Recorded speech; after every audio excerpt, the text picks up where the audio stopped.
Pontypridd celebrating yesterday. What sort of shape are they in today? Well, three of the lads have joined us in the Scrum 5 studio. John Bryant, Brett Davey, Richard Parks. Well done, lads. With two big days coming up, were you slightly reserved yesterday, Richard, afterwards? No. No, not at all, to be honest with you. Tired, very tired, and the whole day was overwhelming, to be honest with you. The support was superb, the stadium, was great, and when we went back up to Sardis Road, that was, I've just never experienced anything like that in my life, to be honest with you. Yeah. It was awesome. They must have reserved a cheer or two for you, Brett. Yeah, it was a good night. It was a great night at the club, actually. It was one of the days to remember, for the club. And everybody who was involved with Ponty Rugby Club it was just a fantastic day, superb. You're dead cool now. What were you like actually lining up that last penalty? That's pretty good, actually. I quite surprised myself, but it was a nerve-wracking experience, and I was lucky enough that it went over. Perhaps I wouldn't be sitting here now if it didn't go over. So, well, try not to think of Cardiff up there. Yeah. John, huge last 20 minutes. Oh yeah, it was. We didn't play for long periods in that game, and the last 20 minutes we started getting ball in hand, breaking the gain line, forwards coming into the game, and we certainly got a stranglehold there. That's what the London Irish game last quarter. You were strong and fit against Llanelli. Strong and fit. It doesn't look as if the tank is empty yet. Not yet. We got another 80 minutes in us next Sunday, and we'll take the challenge on. OK. Michael, you've been doing a little bit of analysis. And, yeah, well, Brett, obviously 20 points yesterday, record for the cup final man of the match, and there was, there was more to it just kicking the penalties. There was a couple of very important interventions, first half and second half, which saved certain tries for Llanelli, and I think the lads will agree, if they had scored then, the game might have been beyond them. This is the first one here where Celeste Finau takes it. It was a tactic Llanelli used all day to good effect. Scott Quinnell again almost gets to the line. Now when this ball is swept out, Lee Davis here has got options. We freeze it here, look at that. He's got three men outside him, and Brett just about pulls it down with his fingertips there. And Lee Davis, poor chap, will have nightmares about that, because at that stage of the game, Llanelli were on top, absolutely no question. And if they'd have scored the points there, that might have been curtains for Ponty, but they hung in there. This was another example, and I want to ask Brett about this one later, because this Robbie McBride picks this up behind him, does exceptionally well, and finds Martin Madden on his shoulder.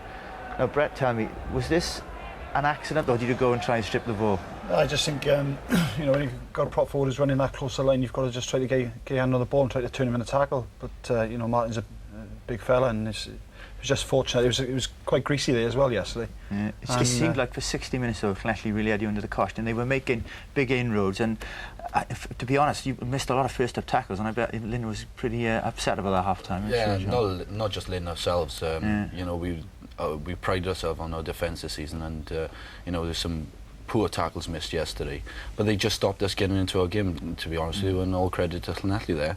And when we did get into the game, last 20 minutes, we did show what we could do with ball in hand. Yes. Talk about pinching balls, my Brett. Was that pass for your try? Was that destined for you, do you think? I think you better give us the lowdown on this, Mike.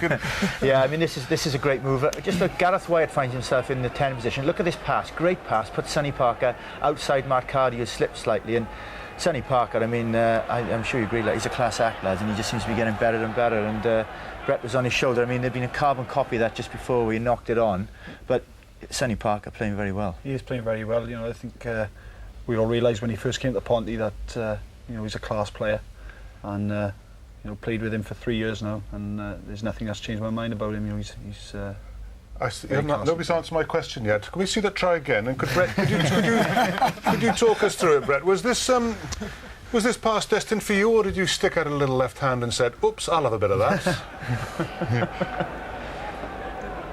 Here we go. Here's the pass by Gareth Wyatt. Sonny Parker off. Now then. Yeah. I think the pass may have been intended for Matthew Nuttall, but when you're there, you may as well catch it and go over. But it's not really important who scores it. It was just a fantastic achievement for the club. Did you feel it was a critical point when Lee Davis went off, because Llanelli seemed to be cruising? He went off and they put Bowen on to 10, and then soon after that changed to put the half-backs, and he seemed to get some momentum into it.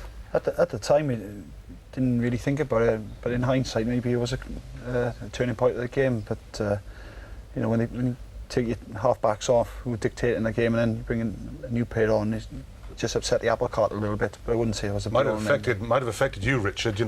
Open side having to go up on a new set of half-backs? Yeah, you know, and I think Dwayne and Guy, you know, offer different options around the base as well.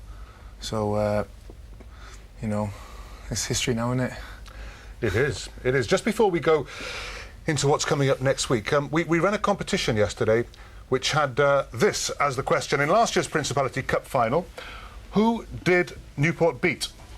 And the answer was Neath, and the winners were Christopher Daniel and Sandra Beavis. And so, yeah, there we have the answers to our competition. And 2 signed balls by Pontypridd will be winging their way to you. And that really sort of puts the affairs of yesterday to bed and brings us, more importantly, to what is going to happen next Sunday.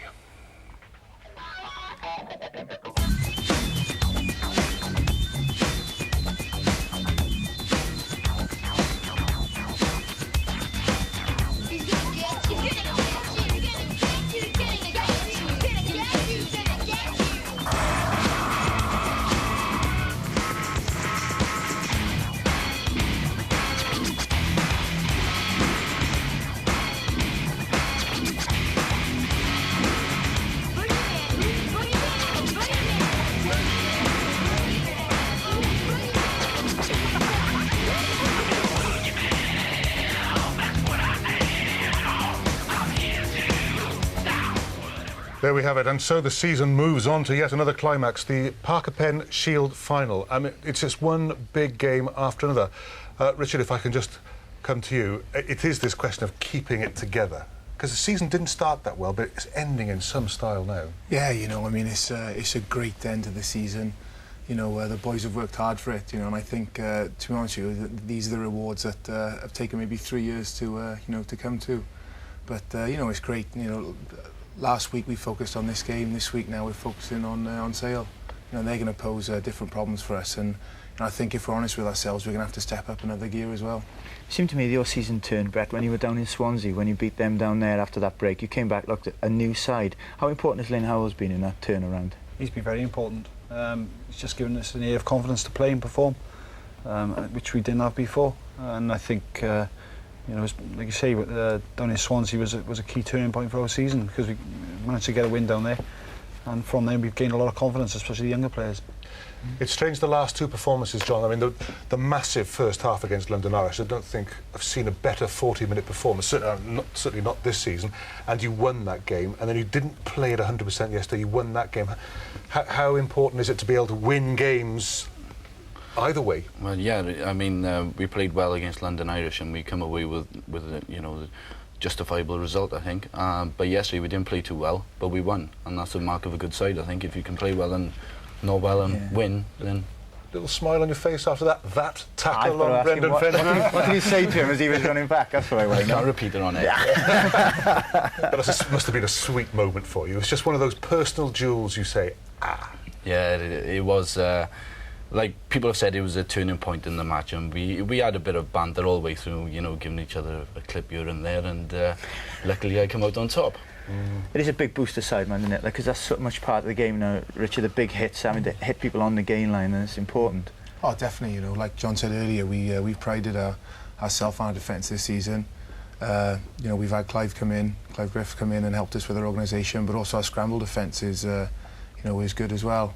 And I think that's down to the boys' attitudes, and the work ethic within the squad. Are you going to get hold of Jason Robinson this one? Yeah. I mean, how much do you know about Sale in general? Because, I mean, Jason Robinson, but they've got... Yeah, it's not just Robinson. Robinson's great when he's in open space, but I think the key to Sale is their half-backs, Redpath and Hodgson. And they dictate how Sale play, you know, and I think, first of all, if you can get ball up front, take ball away from them, then obviously it's going to be a lot easier. You know, to deny Robinson space, stop the source and stop him from having the ball. You're a young side. I mean, yesterday must have been important to finally get some silverware. I mean, I know what it's like. You work hard, you need something, don't you? Can you relax a little bit now? Do you think it's going to give you added confidence? I don't think so. I mean, we'd definitely be going there Sunday to win the game. But like Richard spoke earlier, they pose different problems to Llanelli. You know, they're on a high. They won today. They're second in the Zurich Premiership. You don't get there, it doesn't mean achievement in itself. And, you know, we're going to go there to win. Yeah, well, You might have some help on your research into Sale because you have a sort of spy in the camp. Prop Duncan Bell used to play for Ebbw Vale. He now plays for Ponty, but he also used to play for Sale.